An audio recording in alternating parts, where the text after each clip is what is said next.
To me, it's like listening to people that are trying to tell you about annuities, you know, and my eyes roll back in my head, and it's like, okay, I believe you, you know, but but anyway, thanks for that. Yeah. So Jeffrey, Yes, sir. how are you? I'm good. What's the weather like in Philly? Hot and humid. I got it. Yeah.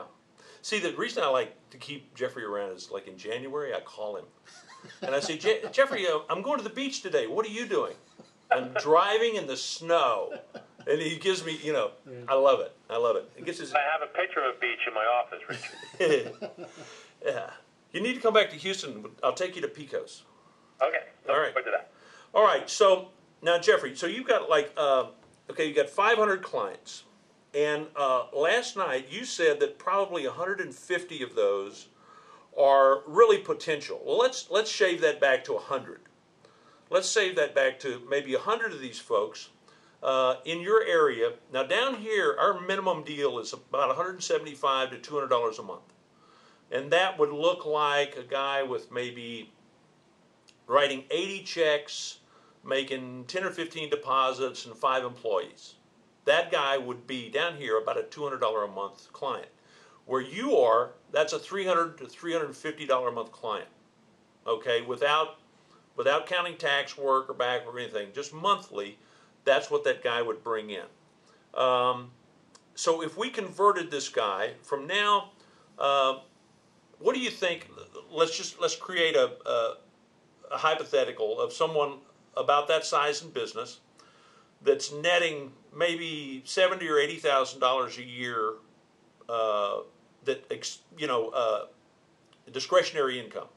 After all the bills are paid and everything, and you know he's paid for his own gas for the company account and set it up so that works, which I know that's something you help them do. What kind of income would that guy bring you at the end of the year, just in taxes and stuff and loans? I know you do mortgage. You broker mortgage. They're all different fee structures, Richard. But as far as the typical tax return counting fee, is usually in the neighborhood between $350 and $500 a year per client. Okay. Now, if we converted that guy,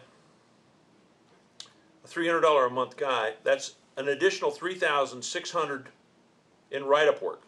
Now, I know that that's not something you're interested in doing. I know you'd rather eat dirt than do write-up work, entry stuff. So let's say we looked at that, $300 a month.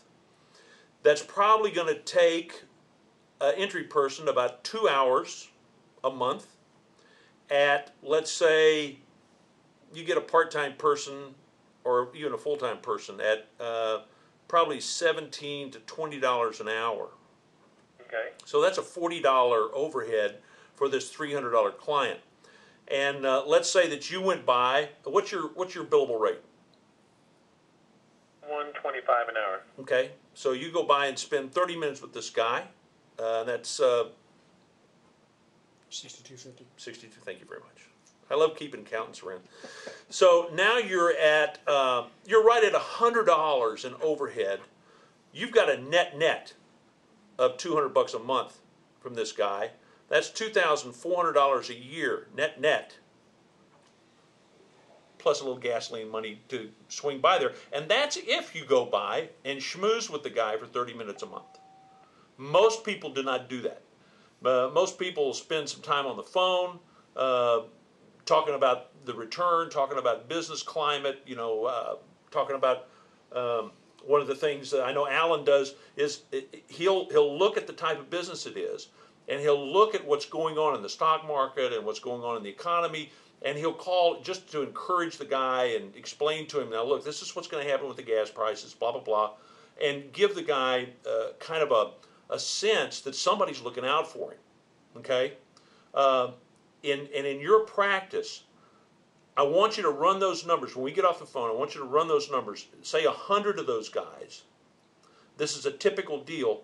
That's an additional $240,000 a year net. That would pay for your SUV, the gas. Pay my mortgage. Yeah? Plane. Yeah? Yeah. You like to play the horses? I know you like to bet. Oh, no, we can't do that. We're on video. Jeffrey doesn't do that. So, on a scale from 1 to 10, right now, how interested are you? And again, because these are your clients, I'm not going to charge you my full fee.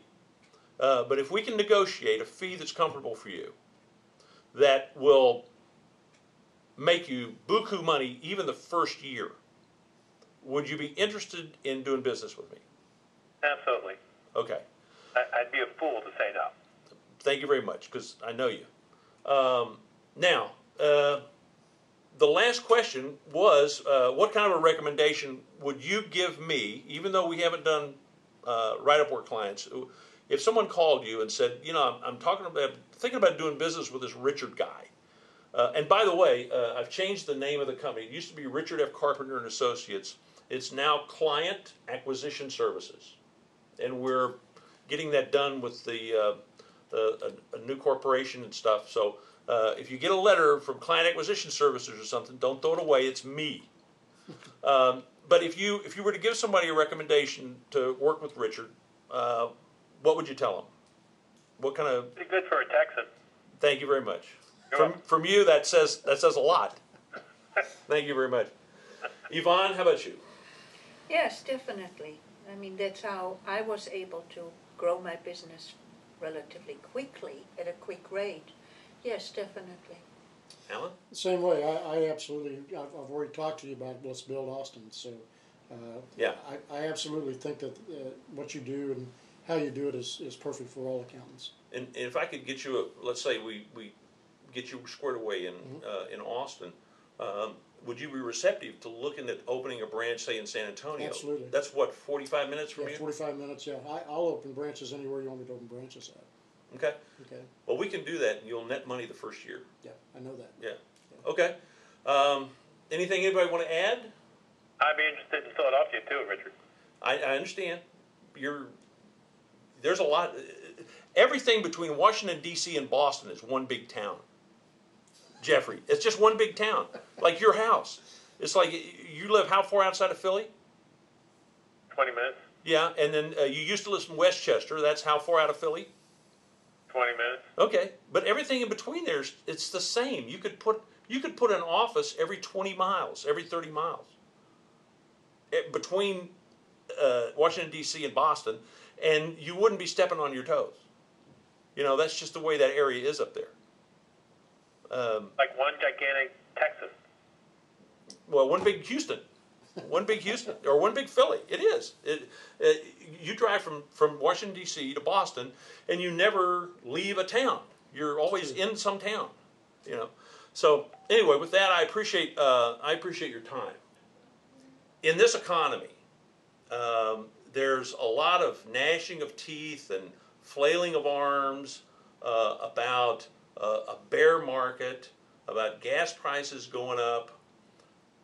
And I say this is the time to build your practice. This is the time when you walk into a business owner's office, he's on edge, and he's looking for somebody that's going to look out for him. And if you're the kind of financial professional that's willing to create that kind of relationship, and we can coach you how to do that if you don't have a sense of how to do it. We can coach you how to set up your relationship with these people so that they relate to you like a part-time chief financial officer, someone who's looking out for them, rather than a vendor that sends them reports that they don't read and sends them a bill and then does their taxes at the end of the year. So it's, instead of reporting and tax compliance, you end up with a relationship like Yvonne has with her clients that they just don't go away. And with that, I want to thank you for watching the video, and you can reach me at 713-410-8186 anytime. That's my personal cell phone number. Thank you very much.